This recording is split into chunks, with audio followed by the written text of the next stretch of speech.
summer, I just wanted to take you guys on a little bit of an adventure. I went out to my backyard to pick some fresh basil to go into the meatloaf.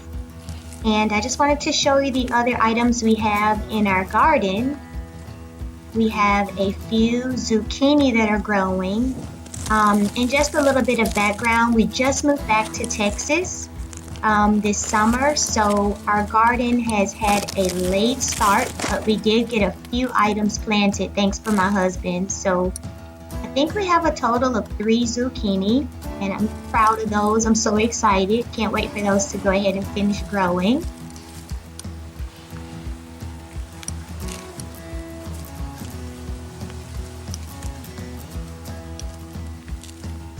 You'll see we also have some sweet peppers. I'm trying to find the label there so you can see what type of peppers they are, but just some Aladdin bell peppers, so they should be pretty sweet. And I think we have 2 of those plants, if I'm not mistaken. That's not one of them. There's our mint, which I have been enjoying in my tea. And also in my Weiler's lemonade packets to drink water, I enjoy putting the mint leaves in there. So mint's something you can grow pretty easily, but you have to keep an eye on it. We put everything outside in the garden because we did recently get the sprinklers moved over to the garden, so we don't have to worry about watering so much. Those are our watermelons. We planted some yellow meat and red meat watermelon using seeds that we had. I'm not sure if we'll get anything this year, but we are giving it a shot. And there's our tomato plant. We have some little petite tomatoes growing, so we're excited. And here's a shot of our lime tree. Or lime plant right now. It's not really a tree, but hopefully we'll get something to work on there. We have 2 limes growing so far. And that's just sitting there on one of the patios. All right, now we're going to get started with the meatloaf. I hope you enjoyed the little garden tour.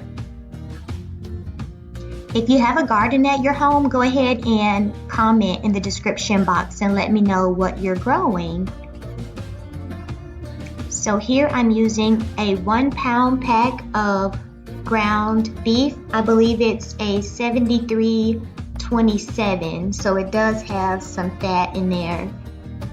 And just for your information, this was frozen previously, and I took it out, let it unthaw. I set it out probably about 5 hours before I began to work with it. And these are the seasonings that I'm using. So I'm just using some garlic salt. It's probably about I would say a teaspoon of each seasoning that I'm using. The 1 pound of ground beef, you could also substitute for ground turkey or whatever ground meat that you would like. And you can use whatever seasonings that you like to put in your meat as well. I know it looks like I'm being heavy-handed, but it's really not a lot once you mix it all together, sorry. So that's chili powder. I don't know if you can see it, but that's chili powder. And I learned that trick from an older lady friend that I had. I also used some McCormick meatloaf seasoning, just a little bit of that. As you can see, when I opened it, it had previously been opened. So I only used probably about 1/3 packet of that for the 1 pound of ground meat. You can't forget your seasoned salt, your Lowry's, you can't forget that. It's like a staple. And then I'm just going to roughly chop up some onion there. Some people prefer to saute their vegetables ahead of time so they're, really soft when they put them into their meatloaf, and you can do that. I didn't really have the time to do that. I was trying to cook in between working. So I just roughly chop up the onion there using a really small cutting board, which I like it actually. I won it in a Dirty Santa one year, so it comes in handy. It's not too much to fuss with. You can clean it, put it away, get it out really easily. So my onion pieces are a bit large, but I don't mind that seeing my vegetables. If you're children or spouse doesn't like to see their vegetables, you'll want to mince those up even smaller than what I'm doing. So I would say that that is about a 1/4 cup of onion. So not a whole half of an onion at all, like one good inch ring, I would say.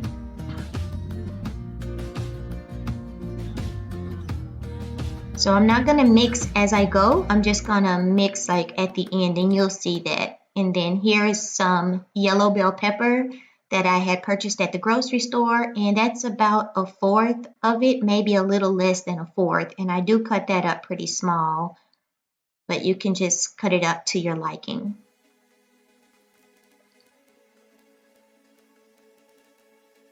And here with the vegetables too, you can put in additional vegetables if you would like. To me, a meatloaf is just a bunch of vegetables, meat, an egg, some breadcrumbs, thrown together. And you can substitute these items for whatever you have. You'll see too that I didn't even use any fresh garlic because I didn't have any. So I didn't have any garlic fresh or refrigerated. You're going to use some tomato paste, and this is mainly for color. And that's going to be about a good teaspoon or almost to a tablespoon. But you'll see later in the video that I add more, about the same amount more. I'm putting in some picante sauce because that also has vegetables in there instead of tomato sauce. So I'm using picante sauce, and that was about a 1/4 cup. That's the fresh basil that I picked from the garden, and I just rinsed that off, cleaned it, and then I'm just going to dice that up there with my knife. You'll see shortly.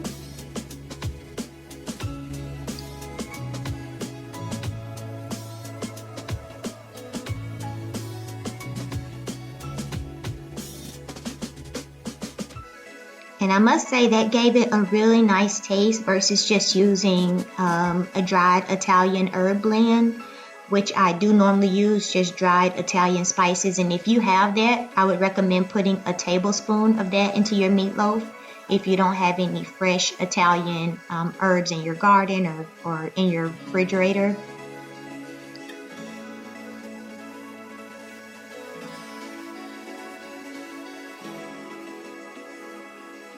Now I'm going to go ahead and add 1 egg. Again, this is just 1 pound of meat. So if you're cooking more meat, you'll probably want to use an additional egg. The meatloaf that I made, it was only enough for 1 day for 4 servings. It may have been more servings, but we pretty much all ate it, and our family size is 4, so we ate the whole thing. You'll see here I'm just using some club crackers that I had in my pantry. If you have some croutons or some Ritz crackers, you can use whatever you have as a bread source, or if you have some breadcrumbs, you can use those as well. So you'll see I'm using about a total of 10. And then this is also just to help bind it and give it a little bit of shape when you put it together and actually cook it. So just crumble those up as best as you can.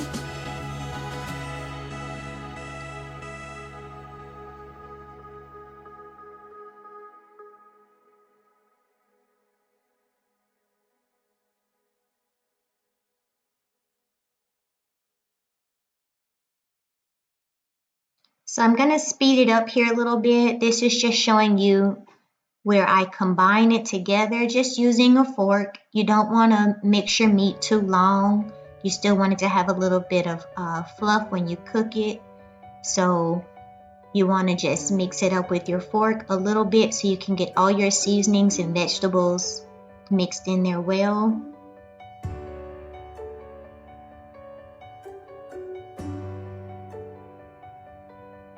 This is where I add a bit more of the tomato paste because I want the color to be a little bit deeper. And the tomato paste also has a really strong tomato flavor, so it's a really good item to have on hand when you're making a meatloaf or when you're making spaghetti. And I just went ahead and bought that little tube. It's easy to keep in the refrigerator. You'll see there I'm adding some pepper. I never did add any pepper in the initial seasoning, so I'm adding pepper here. And you can add more pepper or leave the pepper totally out if your kiddos don't really like pepper.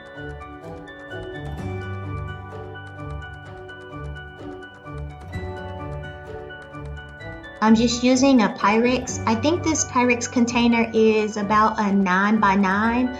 I'm just lightly spraying it so that my meatloaf doesn't stick, but the meatloaf does have fat in it, so it's probably not going to stick. Anyway, I just use that for ease of cleaning after I'm done. You could also line your dish with foil or something that's safe to go in the oven to keep your cleaning down.